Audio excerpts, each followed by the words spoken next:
What's good, Wagering World? It's your boy Five Star in Vegas, broadcasting live as always from beautiful Summerlin, Nevada. In here with my co-host, my guy, the only Sacramento Kings fan that I know. What's good, Spread Astaire? How are you today?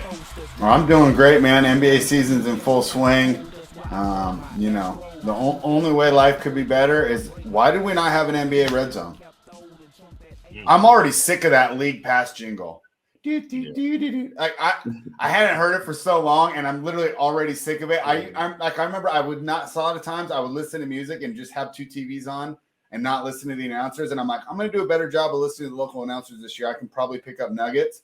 But the fact that they go to that jingle and there's so many commercials, an NBA red zone would, number one, increase the amount of fans because guys that aren't super into the NBA could just watch it for an hour and just get all the best of the night and still feel like they're up on the whole league. And it'd be extra money. I don't see why it hasn't happened yet. So that's my one thing that I like, that I want. But everything else in my life I like, and I'm happy to be here and breaking down some NBA. And, of course, we have some football action tonight. yeah, it's that convergence time as you spoke about earlier on the show this year. It's the time where everything's going on that we love, and that's we got the basketball season started with the heat of the MLB playoffs, and we're also in the middle of the season for college football and also the NFL as we get into October. I couldn't be more excited. My Astros with another big win. I keep telling people that we've been blessed to get Jeremy Pena, who's going to be the Kobe of the Major League Baseball. Um, just one of these guys that's young and made for the moment, plays beyond his years, has maturity beyond his years. A lot of people talked about how great Jordan Alvarez has been throughout the playoffs, but in my opinion, I've said over and over and over that Jeremy Pena is the MVP for the Astros. This playoffs is kind of very similar to Shaq and Kobe. That's why I like to compare him and Jordan to Shaq and Kobe because it's like Jordan's getting all of the fame and all of the accolades as the MVP because he smashes the big homers, he makes the big dunks.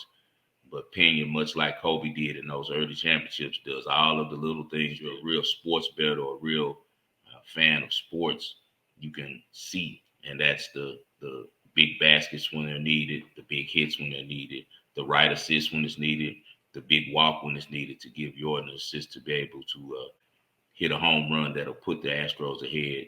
I'm sure he probably has one of the highest base totals in the playoffs this year. So the Astros and our fan base were really blessed to have Jeremy Pena, man, following another great shortstop in Carlos Correa. And both of those guys have played huge. And as you said, the NBA season kicked off. The Rockets were able to get a push last night at 10. But I did do pretty well on the other NBA games that I bet. Cashed really well with the Celtics at home against the Sixers. All right, man, let's get to the pass. All right, in the past, let's talk about the Monday night football game. Once again, the Denver Broncos came up short. Russell Wilson looked fantastic, right? Started 10 of 11, right? Then let's give, hey, we're hard on these guys, but we'll give the little rascal some credit. He saw, hey, just because I gave J.C. Jackson all this money doesn't mean he's doing his job. Benched him. From then on, Russell was ineffective. So once again, a cornerback who completely excelled in Belichick's schemes because Belichick drafted him, developed him, and then developed a scheme that minimized his weaknesses, signs a big contract, goes to another team where they expect him to do everything, and they don't know him. And this isn't just Belichick. This happens all around the league with corners and wide receivers where people just think this is like Madden. You just plug a guy in, and he's just instantly the same player. He's not.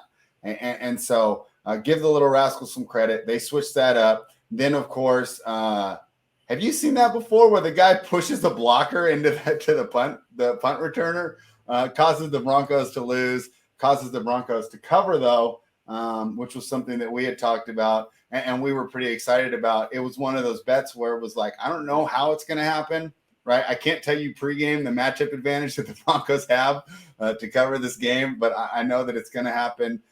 We get the cover. The Broncos continue to be the poster child for ineptitude and disappointment as far as NBA or NFL off seasons go. What did you take away from that game? I'll be honest, it was a pretty fun watch. At least the Broncos showed up, made Herbert work. But I wasn't impressed with either of these teams. And this mighty AFC West that we expected in the preseason hasn't necessarily turned out that way. What were your thoughts? I told you what was going to happen. Broncos were going to cover. It just was too much public action on the Chargers. We knew we were going to get there some type of way. And most likely the path that occurred, which was defense, the Broncos being able to kind of keep the game close. They just dangled that -4 out there, and a lot of Chargers backers are looking at the fact that they got Justin Herbert and how the Broncos have sucked all season. But remember, when these line makers put out these lines, they're for a reason. And the main reason is to make you believe one thing that really probably isn't going to occur due to them running these games millions of times. The Broncos continue to struggle. The Chargers continue to struggle offensively on both teams, and it shouldn't be happening with the type of offensive weapons that each team has. Regardless with Keenan Allen being out, the Chargers have so many receivers. He is replaceable in that offense if they have competent coaching. The Broncos, it makes no sense for the way their offense looks with the type of weapons they have outside, the running backs that they have, even with their top back, Javonte Williams, going down. When you have Russell Wilson, Super Bowl winning quarterback under center. Just poor coach. You go back to the reason why the Broncos lost the game money line simply because of special teams errors. That was a situation there where I think the referees, it was discretionary. Some refs I've seen call that on the defense, saying that he violated the area that's allowed to the punt return to catch the ball. But the ref decided not to throw it on that one. I guess he was ready to go home. So he let the play go ahead, and it just shows the inaptitude of these teams. If you saw on special teams, Troy Aikman was talking about the Broncos had 10 players on the field on one punt return. So it's just these two guys, we're going to talk about them a little later for the umpteenth time on Kick the Damn Extra Point. They land on that every week. And not only are we getting tired of it, I'm sure that their fan bases are getting tired of them too. But we were able to cash the client tonight, and I also gave it out to you guys on here. We were able to cash the +4, so that's always a good thing when you're making money. Always great to cash on a Monday Night Football game, and I gave out a winner on Monday as well, as we talked about NBA opening night, and the Golden State Warriors took on the Los Angeles Lakers. I mean, let's be honest. If they weren't the Los Angeles Lakers and was this roster someone else, I don't know if they'd be on opening night. I mean, maybe because of the star power of LeBron James, but this Lakers team, they have one plan. It's LeBron and AD be top 5 players in the world, and there's no plan B. If those guys don't show out every single night, they haven't put anything around this roster, and it was really rough. Now, let's not overreact. I could argue that the Golden State Warriors are the best team in the league, and they were at home, one of the best home court advantages of the league. I'm not saying the whole season is lost for the Lakers, but I'm saying the Lakers can't match up with the elite teams in the East or the West, and we'll probably continue to fade them. And we'll talk a little bit more about the Lakers as they're on prime time again tonight.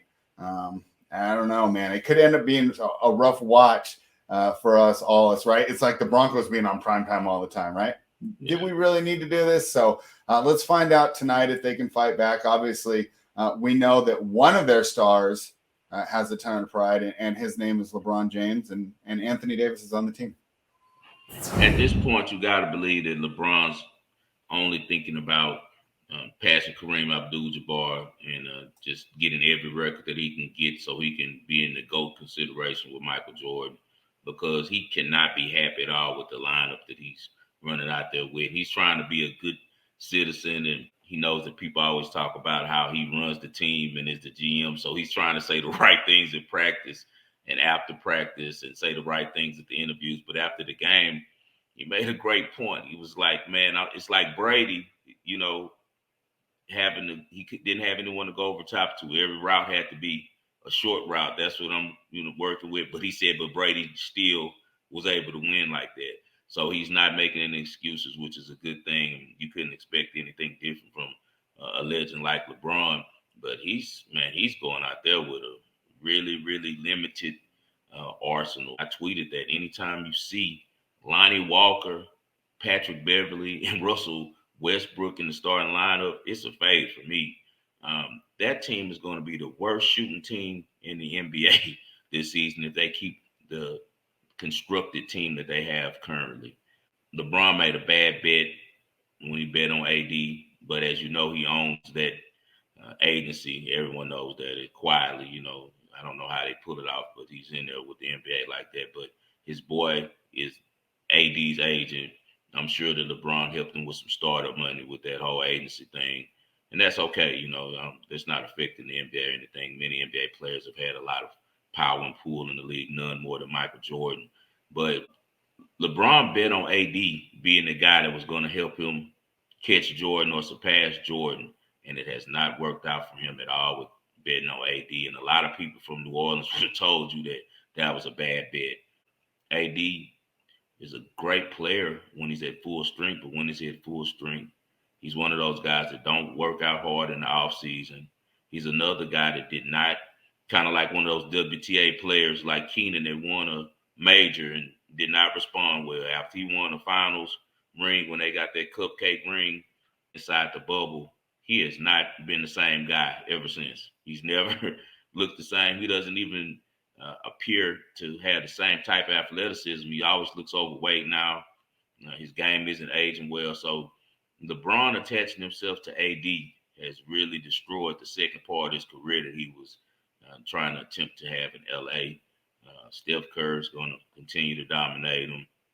Did you see how Steph and Andre Iguodala were kind of jugging and kind of made a really nasty reference about Draymond when he made his way to make sure that he win pole road LeBron? Draymond is just so happy he's friends with LeBron, almost to the point where it's now almost like bopping. It's like kind of like, come on, man. Like, we know you guys are really cool.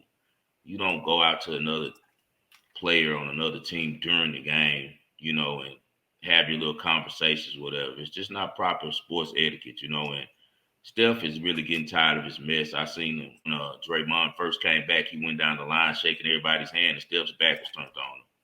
I think Steph is a little over him, and Draymond is going to make the rest of the season in Golden State. And maybe they do him a favor and send him to the Lakers, and they can be the worst team in the NBA together, him and his boy LeBron. But as I said, I got respect for LeBron as far as in his contributions to the game. He's done a really lot, but this year seems like early, like it's going to be the Warriors' year. It's their championship to lose. Not a bad loss, as you said, ever losing to the Warriors at home. But the Lakers are not going to be good this year the way that they have the roster constructed at the moment. Yeah, I completely agree, except for I think the Warriors will keep Draymond just because they know that they can't get anyone to fill that role. Did you see what Iguodala did behind his back to Steph? I mean, there's teams that haven't liked each other that still won. I mean, I think they know. Yeah, that was really this team knows. man. These guys don't have to be friends. I mean, obviously, Poole and Draymond aren't friends either. Man, saying that you're giving another man oral sex is one of those type of disrespectful comments or acts towards someone that just is unforgivable, man. That's kind of deep there, man. That's almost as bad as when he called KD the female dog, and you notice KD was out of there immediately the year after. So as you said, maybe he makes it through this year, but Draymond won't be there next year. Yeah, we'll see. I just think everything's set up for them this season. Right? I don't know how you replace what his role on the team is. There's not a bunch of guys out there. You saw how many different lineups that Kerr was trying without him. Kerr brought in so many different lineups trying to see who's going to be that Draymond guy. He was putting them out there with the same depth lineup, but trying to replace him with JaMychal Green. JaMychal Green is good, but he's not. I don't think he'll be able to fill that role personally. But he's trying to see if he's going to be able to. If it's going to be him or Looney or somebody who can play that fifth part on that depth lineup. So the problem is we don't want to acknowledge it because he keeps getting more and more unpopular. But his actual on-floor basketball IQ is really high, especially as a defensive player. Yeah, and so it's just you're not really going to be able to replace it. I mean, even if just think who could replace him, even in all worlds where we could just make the swap, 2K. That's why it's very alarming to me now that Steph is one of the guys who's taking more of his BS than anybody ever because he never gives it to him. They're real close, they've always been close over the years. He's always been Steph's bouncer, and I'm sure that Steph will tell you that the reason the all-time three-point leader in the NBA history. A lot of that has to do with Draymond, whether it's the picks, whether it's the assist that he gives him to setting up the offense. He's really intelligent. He could definitely be a coach in his post career, but I'm sure he's going to go run his mouth because he likes to do that on TNT and be the new Barkley. But it's no denying the effect. Even last year, I was saying as long as Draymond's not there, they're not going to win. They didn't win the championship the year that LeBron did win because he was suspended that game. Like, he's that married to that team. But now at what point does what he brings to the table outweigh the division that he's bringing to the locker room? Because if they asked Poole about the situation yesterday, and Poole did not sound like he was over that. Yeah, I mean, we'll see how it goes. It just seems like one of those things where, just like Antonio Brown, as long as you're still producing, they're going to put up with you. The second you're not, right, then you're gone. So I just think he could probably still produce this year, and then they reevaluate in the offseason. And, better chance to make a move and actually replace that player in the offseason when you have another draft pick that everybody knows the number, have a better idea of how this year worked. Are the guys ready to run it back? Who knows? After sipping champagne, maybe they, all is forgiven if they're able to run it back again. But if they don't win at all, I mean, even a finals appearance probably isn't enough. Right. You're probably right as far as next season. So let's talk about the Mavericks Suns. Okay, it looked like the Mavericks had knocked out the Suns, right? It looked like it. Like, wow, this team might be done. Did you see that they benched Chris Paul in the last 7 minutes? That's when they made their comeback. And we were worried that DeAndre Ayton would be disinterested. Him and Booker were amazing together. I don't understand why they didn't want to just let that combo rock, because that combo. Why don't they want to really pay strong. him? They need to. Yeah, like, why are they hating on him? Like, what did they expect from him? Something with him and Monty Williams, and that's hard to believe because Monty Williams usually gets along with everybody. So whatever happened, I think it's kind of like a Cam Akers, Sean McVay situation where the disrespect was so bad to Monty Williams that he is never going to forgive him for that, and he wants him off the team. Because to me, he's the key to their comeback as a franchise. Yeah. So I completely agree. Talk to me about the Pelicans. They look great against the Nets. It's only one game, though. Don't want to overreact. Of course, this is a Nets team that we could describe them as mercurial. Just winning over the Nets doesn't necessarily mean everything, because the Nets can beat anyone or lose to anyone. What'd you think of the Pelicans, though? You have to be excited for everyone down in New Orleans. I'm a Rockets fan, but the Pelicans are definitely one of the teams that I root for whenever the Rockets aren't playing them. And, man, the Pelicans look outstanding. It all comes back to the hiring of Willie Green. Their coach is phenomenal. And he set a new mind state there. He set a new precedent. He brought the same type of energy and abilities that he had that helped the Suns get to where they got when they went to the finals. He's a really good coach, man. And what he's built with those Pelicans is unbelievable. And you know that the Pelicans had the right GM. He's done everything that he's supposed to do to get that team lined up with a great roster. They look real promising, man. They look like a real contender in the West. Me and the three that comes on the show sometimes and does NBA texting during the game. Brooklyn looks old, man. A lot of these guys like LeBron and KD, these young kids are catching up and about to pass them.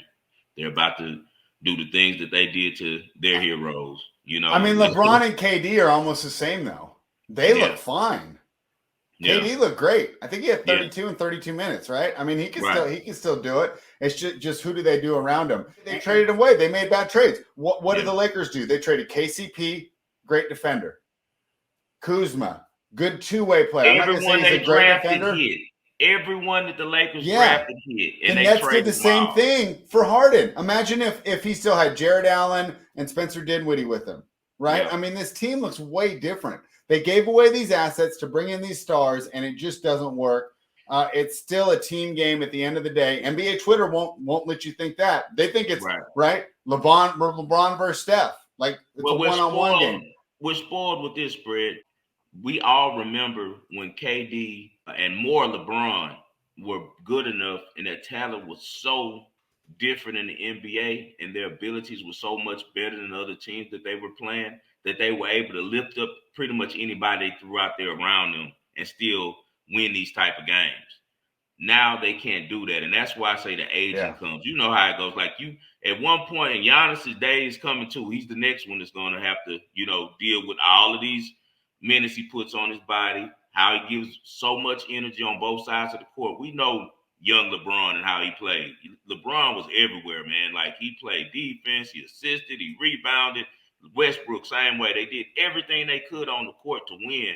And now when you get older and you're not able to deliver those type of things, you still have spoiled the people who are used to watching you. When we both know, hey, this guy still can play. Like even Westbrook. Westbrook can still play. He doesn't suck like that. He just can't shoot. It's about using them correctly. And people aren't using them correctly. Like he was supposed to come off the bench. What he does, he ends up starting because I guess Ham is afraid of him to tell him, hey, man, you're going to come off the bench tonight and we're going to use you to do this and do that.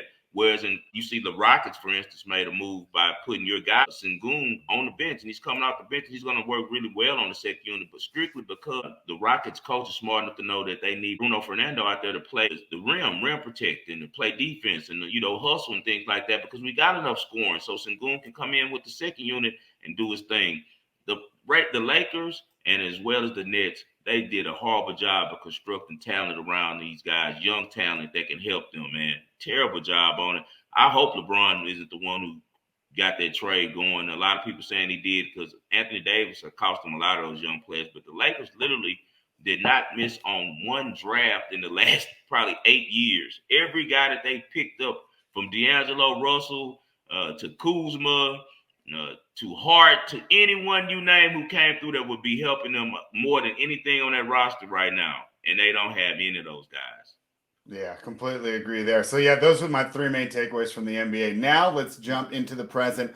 Tonight, another football game on Amazon. I think this one can be a little better, right? Last two games, the winner had 12 points. First of all, what does everyone have against defense? At least the game is close. I'd rather see 12-7 than 37-7. So let me get that out there. But interesting situation here with the card. Hey, two of the guys you like, right? Your favorite team going against one of your favorite quarterbacks, Kyler Murray. And you know what? I've had fun slandering him all year, and we've had our fun debate.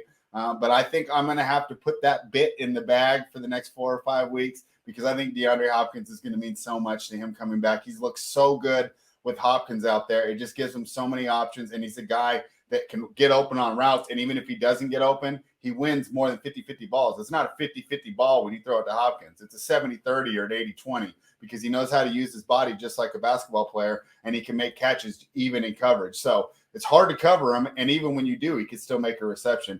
I think the Cardinals bounce back tonight. I'm a little worried that everybody's going to think that, though. What are your thoughts on this game? And am I walking into the trap if I take the home favorite? The number one question is, who's the quarterback tonight for the Saints? I'm thinking Jameis Winston is going to be the quarterback tonight. So if Jameis Winston is the quarterback, as I'm presuming, and he's able to be effective, the Saints cover and they might win the game. So what? They're just not going to announce it? It doesn't seem like it, right? I haven't heard anything. It says the Saints aren't saying who they'll be starting at quarterback. So there it is. So that means to me Jameis Winston will be the quarterback. If not, they'll have a lot of packages in for Taysom Hill, which is still going to be effective. A lot of people don't know that the Saints are the 5th offensive team in total yards this season in the NFL, the 7th in rushing yards. They're a lot better on offense than people think. Carmichael is doing a better job these last couple of weeks of really making Taysom Hill a factor in that offense. They're also getting better play from their backup wide receivers, and they find a gem in this guy, Rashid, who's really fast, and I think they're going to do a lot of things to get him the ball this week. Arizona has not won a home game in 2 seasons, and they're 1-8 against the spread at home in their last 9.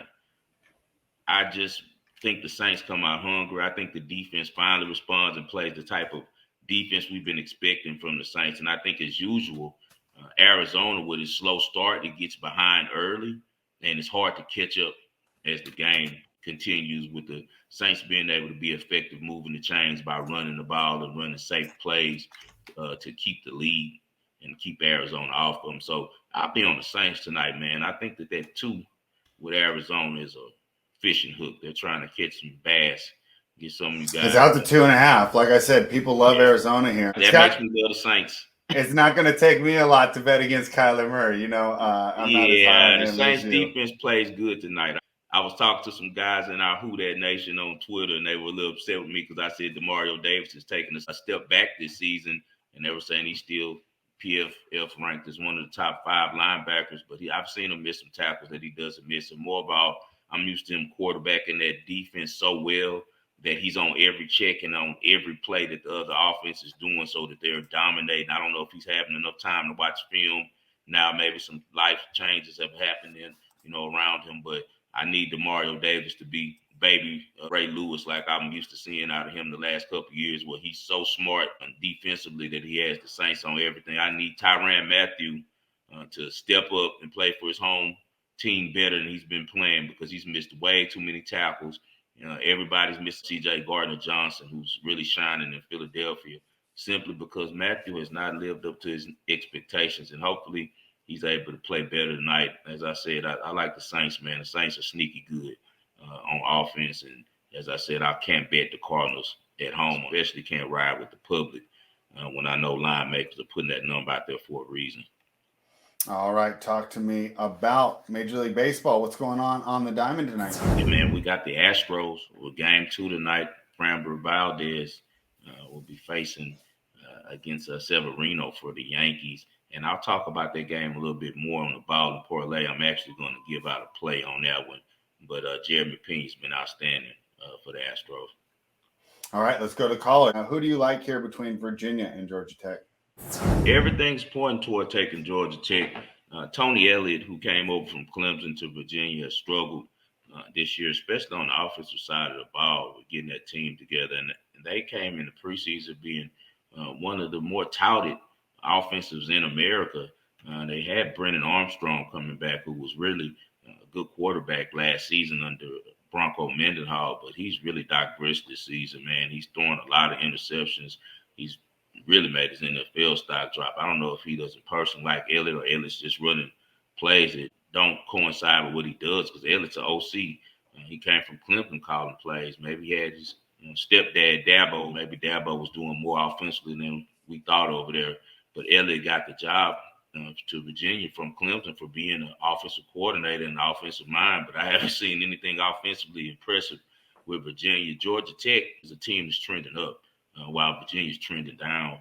They have a new coach, Keith, who's the interim. He took over for the coach that was fired, Jeff Collins. Georgia Tech has looked good, man. The last couple weeks, they were able to upset Duke, and they also upset Pittsburgh, who at the time was ranked number 24. I like what I'm seeing out the Yellow Jackets. They aren't that good on offense, but they're a very good defensive team. They play a lot of low-scoring games. If I was to look to anything on this game, it'll probably be the first half under. I think it's like 23 or 24.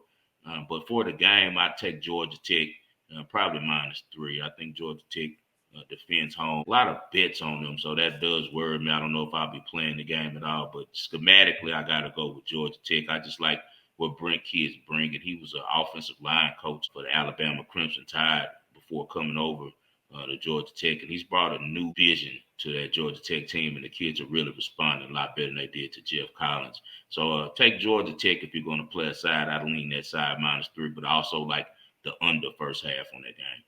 All right, let's move to the NBA. Bucks are +4 at the Sixers tonight with a total of 223.5.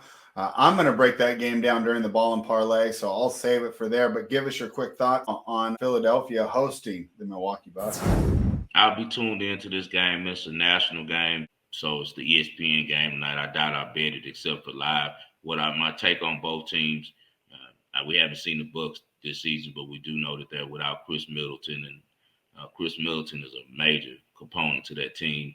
The shooting that he brings, a lot of people don't understand that he's the closer on that team. Giannis has struggled over the years shooting free throws, so usually at the end of the games, the ball is in Chris Middleton's hands because he's a great free throw shooter, and he's also a knockdown shooter. So we'll see how they respond without him tonight.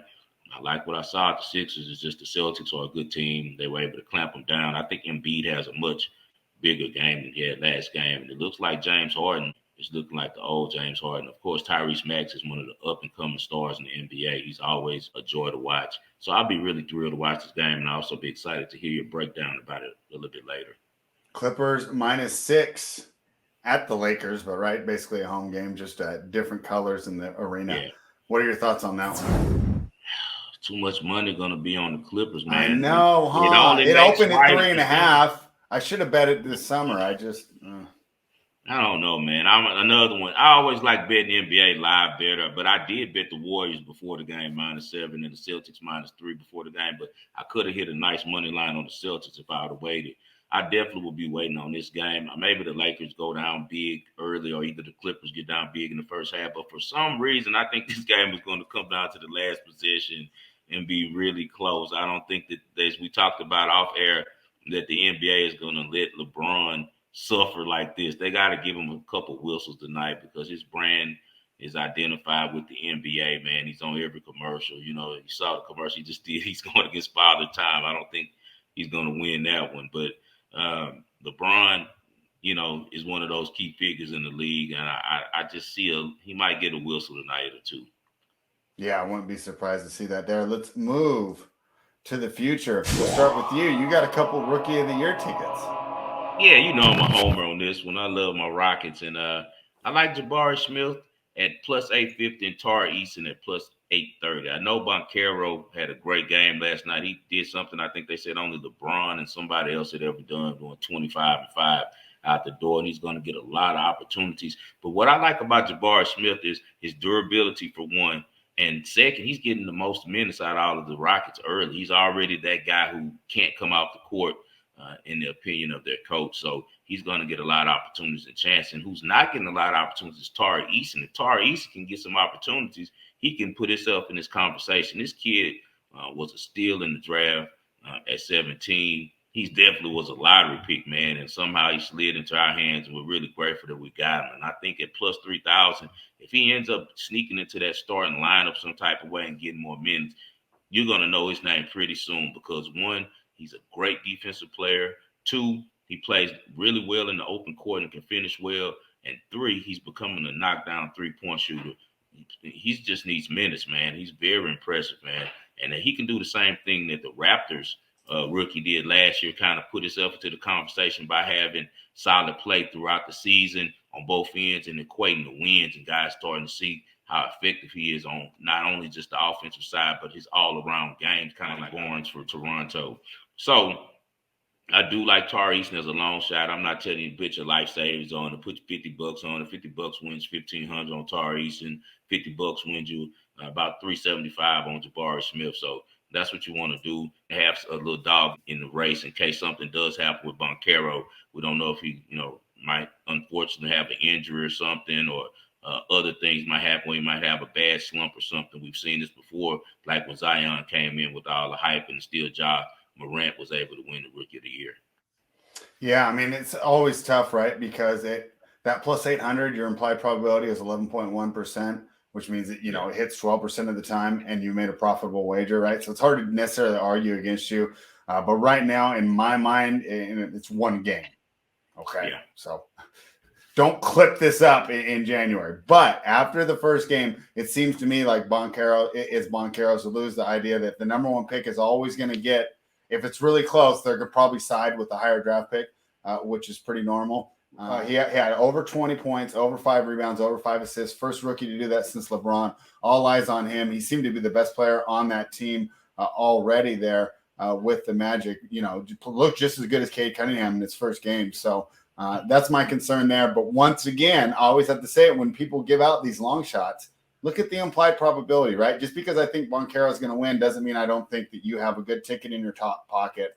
That only needs to happen 12% of the time. There's infinite possibilities in the world. 12% is a winning wager. That's how you need to think about these futures when we give them out. I'm going to give a safer one. I'm going with the Bucks on their regular season win total over 52.5. This is still on the board because the Bucks have yet to tip off their 2022-2023 NBA season yet. You guys know I love the Bucks. They're only going to get better when Middleton comes back. They have the best player in the league, Giannis Antetokounmpo. And I know that you're talking about he might have that same problem, but for now, they've at least surrounded him with athletic players who can play on both ends of the floor. most notably on the defensive end.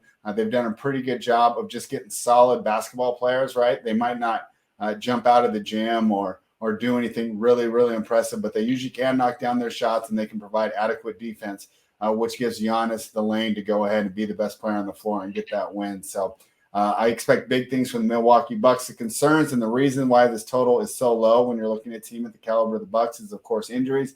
And then secondly, how much do they really care about getting first place? You know, the teams that push regular season are the teams that are trying to change their culture. Look at the Phoenix Suns 2 years ago.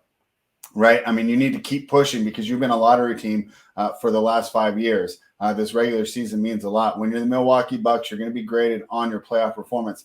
So that is a concern. Regardless, I think this team is so good that even, you know, maybe not with the pedal to the metal, maybe just cruising along, they cruise over this regular season win total of 52.5. High on Milwaukee this year. I think they have a great chance to win it all. And I'm going to take over on their regular season win total. Let's move to kick the damn extra point, a.k.a. the Little Rascals Hour. What's going on here?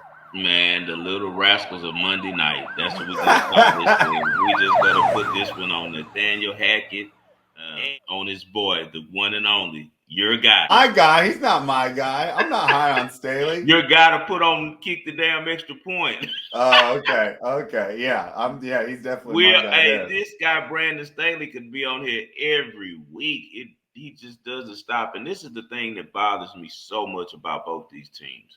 Besides the things that both these coaches do, how unprepared they have their offenses, the main thing is just total team management is terrible with these guys, man. They don't understand time and situation. Both these guys have Hall of Fame level quarterbacks. We still have to see what's going to happen with Justin Herbert, but he has that ability to be one of the greats. No one's denying that with the type of throws, with the type of speed he has, the type of size and strength that he has, and his ability to read the defenses. Now you have Brandon Staley coaching this guy. He's 37 of 57. He threw the ball 57 times. He's about to throw his shoulder off with an injury. He's out there hurt, and he had this kid throwing 57 times. When I knew Brandon Staley really didn't get it is when he got injured and lost to the Cowboys. That's when he first got injured. They're down 20. He has this kid still out there throwing the ball at the end of the fourth quarter. I'm like, this guy just does not get it. He had about Austin Eckler, one of the top touchdown getters in the whole league over the last couple of years. He gets 14 attempts, 2 receptions for Mike Williams for 17 yards. You have Mike Williams on this offense, probably the best catch radius in all of the game. Justin Herbert's going 37 to 57 with 1 interception, had 0 touchdowns for the game. So what is that telling you? Justin Herbert isn't getting better. He's getting worse under this guy. Then now let's look at them. Russell Wilson has been one of the best quarterbacks in the NFL over the last couple of years. 15 to 28, 188 yards. Do you know that Cortland Sutton didn't even get a ball? He caught 0 passes in the game. Cortland Sutton has so much talent, so big, so strong, so fast, runs such good routes, good hands. These coaches are making both of these quarterbacks regress. And there was a guy in the building during that game named Sean Payton. And he was sitting over there like an overlord, waiting on one of these guys to slip up. And we don't know which one it's going to be. He's being linked to the San Diego job. And if he comes over there, watch how Justin Herbert's whole career changes. So, Little Rascals, you're on the countdown. Both of you. Kick the damn extra point. It's time for the Ball and Parlay. Let's see. I'll go first tonight. We talked about the Bucks and the Sixers earlier. I think this is an interesting opportunity here for the Milwaukee Bucks. I know that people are counting them down, and I'll be honest. If the Sixers had won on Tuesday night, this would have been a smash spot. My main concern, of course, is coming off the loss. A couple things I noticed in that game, though. Embiid, who's claimed to the MVP, I thought, over the last couple years, he was just so much better defensively than Jokic. Seemed a little bit disinterested defensively, seemed a little bit slow. That doesn't bode well for a team that's definitely going to need him to be a rim protector because there are some holes on that perimeter defense. Maxey tries hard. He's not there yet. Harden, everybody knows about Harden. He can try, and he can be good when he tries. but he's getting a little older. The lateral quickness isn't there, and he doesn't always try, especially when they counted the dribbles. Did you know they count the dribbles now? Harden had like 500 something dribbles. The rest of the team had 400 dribbles, right? So it shows you how much of the offense is running through him and starts with him working the ball around. And I'm not saying that's necessarily bad. Why would you not want the ball in the hand of your best creator? Because Harden isn't only a scorer, he's a great facilitator as well. But my point is, you're asking a lot of him on the offensive end. We already know he's never been the best defensively, so it's going to be rough for him to get the effort there. I think Giannis will be the best player on the floor. I think you'll see the difference between him and Embiid defensively tonight, as Giannis can impose his will wherever he wants, and they're going to need more from Embiid. And boy, maybe I'm smarting from last night where I had the Grizzlies -4, but these spreads do matter more in the NBA, I would say, than the NFL. The NFL, usually when you cover an underdog spread, sprinkle the money line as well, unless it's the Detroit Lions, because they're going to win outright. It's not that way. A lot of these games come right down to the end. They come down to a couple free throws. So having those 4 points in my pocket is a great addition in a game where I wouldn't be surprised to see the Bucks straight up. So I'm going to start with the Bucks +4, and you're going to take us over to the Major League Baseball playoffs. Rolling back with the good guys. Houston Astros, you rarely get the Astros at home at a low price like this, -130, -135, depending on where you find it. But it's a lot of Yankees love and a lot of Yankees fans. You got Luis Severino on the mound tonight against Framber Valdez. Framber did struggle the last time he faced the Yankees. It's one of those guys that tends to zigzag with his start. Usually if he has an off start, the prior game, he lights out the second one, and I think he will be. And the thing that's so great about the Astros staff is like they challenge each other. They know that they're the best in the league, and each guy tries to step up more than the next one each night and provide a winning opportunity for a great offense. An offense that was second in the league in strikeout percentage. Number one was the Guardians. They were 18.2%. And the close second was the Astros. So the Astros were 19.5% in strikeout rate, meaning they don't strike out a lot at all. But also even more impressive than that, they were only second to the Yankees in home runs. That means that they're not striking out and they're hitting homers, whereas in the Yankees, as you know, have a high strikeout percentage. They like to swing that bat, and they always is homer or die for them. Whereas the Astros are so versatile, that's what makes the Astros the best team in the league, because they can play small ball or that you with the home runs. See the Astros winning this series, but I see it all starting tonight. They understand how important this game 2 is. I expect another big performance from Jeremy Pena. I also expect Altuve to come alive. I think he wakes up tonight, him as well as Tucker. The great thing about the Astros is they've been winning with their others. Last night, Tucker, Alvarez, and Altuve were, I want to say, 0 for 12. But guess what? You had guys like Pena stepping up big for them, and other members of the lineup like the great veteran at first base. I expect the Astros to defend home field tonight. You got Severino again coming against the Astros. He's still thinking about last year when he lost in the same position against the Astros. Like they just interviewed him. He said that loss kind of stuck with him all year, and I don't think it motivates him. I think if anything, it gets him routed. He's 0-2 in the postseason against the Astros throughout his career, and he's given up 4 of those contests. He also he's 0-2 in the postseason against the Astros throughout his career, and he's given up 4 runs during those contests. He also went 2-3 during the regular season, and also gave up again 4 runs. I think the Astros could see him pretty well. Valdez in his one start against the Yankees did struggle, but he throws a lot of breaking balls, and I think that the home run hitters for the Yankees are going to struggle with that. I'm going with just a better team right now. The Astros are the best team in the league, and they're up for every game, but especially anytime that they see the Yankees on the other side of the field. I think the Astros have won now 5 straight against the Yankees. Matter of fact, the Yankees are 0-5 in their last 5 meetings in Houston, 0-4 in the last 4 meetings overall. Also, Yankees are 0-5 in Severino's last 5 road starts versus teams with a winning record. So even without it being an Astro team that he has struggled with, he hasn't done well against any winning team on the road. He's a better pitcher at home. So take Astros at home, -135. Anything for the people spread before we get out of here? No, I enjoyed the show today, and we'll be back tomorrow with this weekend's games. Hey, man, we'll see you guys tomorrow. The best of luck to you tonight. Our new days are going to be Monday, so we can break down the past weekend. Thursday so we can get you guys ready for all the Thursday night action that occurs.